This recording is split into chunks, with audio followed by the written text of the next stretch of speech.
दृष्टि होगी तो ही भगवान समझ में आएंगे। प्रत्येक दिवस भगवान मिलते हैं,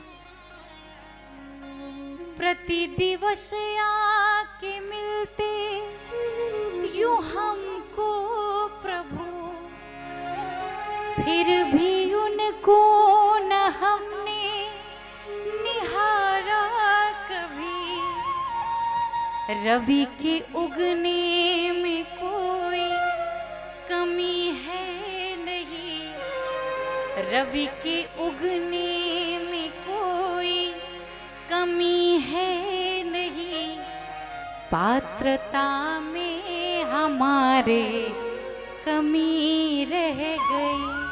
उनकी करुणा में कोई कमी है नहीं, पात्रता में हमारे कमी रह गई। भगवान प्रत्येक दिवस आते हैं, निश्चित रूप से बस उसको जानने के लिए वह दृष्टि चाहिए जो गुरु हमें प्रदान करते हैं। और स्वयं गोस्वामी तुलसीदास जी महाराज भी क्या भगवान को पहचान सकते थे? जब कथा कहते थे मौज में, तो उनकी कथा में हनुमान जी आते थे महाराज, सबसे पहले और सबसे आखिरी में बैठ जाते थे।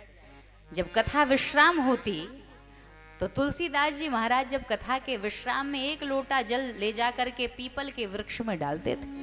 कथा आप सब जानते हैं, और आपको पता है उस पीपल के वृक्ष में भूत रहता था।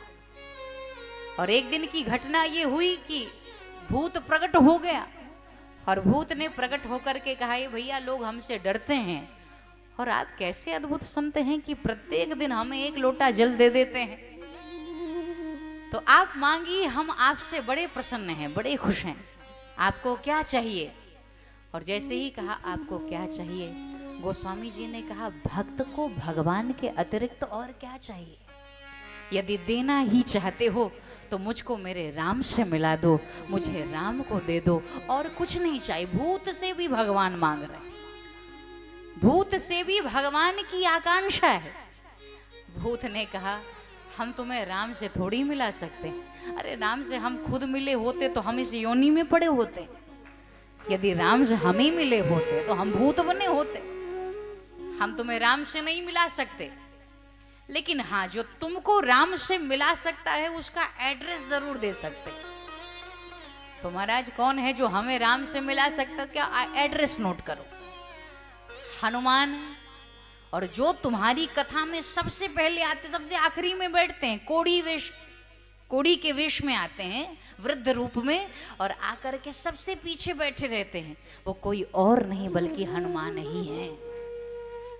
गोस्वामी जी ने कहा, हमारी कथा में हनुमान जी आते हैं? गोस्वामी जी ने कहा, लेकिन तुम्हें कैसे पता कि हनुमान जी ही बैठे हैं? तो उसने कहा, पता क्यों नहीं होगा? जिससे डर रहता है उसका एड्रेस पहले ही रखना पड़ता है, जिससे भय होता है उसका पता तो पहले ही रखना पड़ता है। और दूसरे दिन मौका चूकने नहीं देना चाहते गोस्वामी जी। कथा शुरू हुई, देखा शुरू होते ही एक साधक आकर के एक वृद्ध वेश में, कोड़ी का वेश बनाए हनुमान जी आकर बैठ गए। और जब पूरी कथा विश्राम हुई, सब साधक चले गए।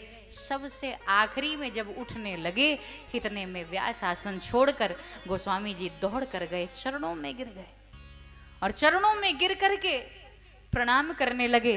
तो हनुमान जी बनावटी वेश में कहते, अरे दूर जाओ, हमें मत छुओ, क्योंकि हमें छुओगे ना तो जो रोग हमें हुआ है वो रोग तुमको भी हो जाएगा। गोस्वामी जी ने कहा, यही तो मैं चाहता हूं कि जो रोग तुमको हुआ है वही रोग हमें भी हो जाए, बस यही तो मैं चाहता हूं। और आखिर में यदि हनुमान जी ना होते तो भैया चित्रकूट में जाकर के भी क्या पहचान पाते राघवेंद्र सरकार को? प्रभु सामने हैं, गोस्वामी जी समझ ही नहीं पा रहे। तब हनुमान जी ने शुकवेश में चित्रकूट के घाट पे भे संतन की भीड़, तुलसीदास चंदन घिसे, तिलक देत रघुबीर, श्यावर रामचंद्र की। और इसीलिए तुलसी तुलसी सब कहें, तुलसी बन की घास, कृपा हुई हनुमान की, हो गए तुलसीदास अवर रामचंद्र की।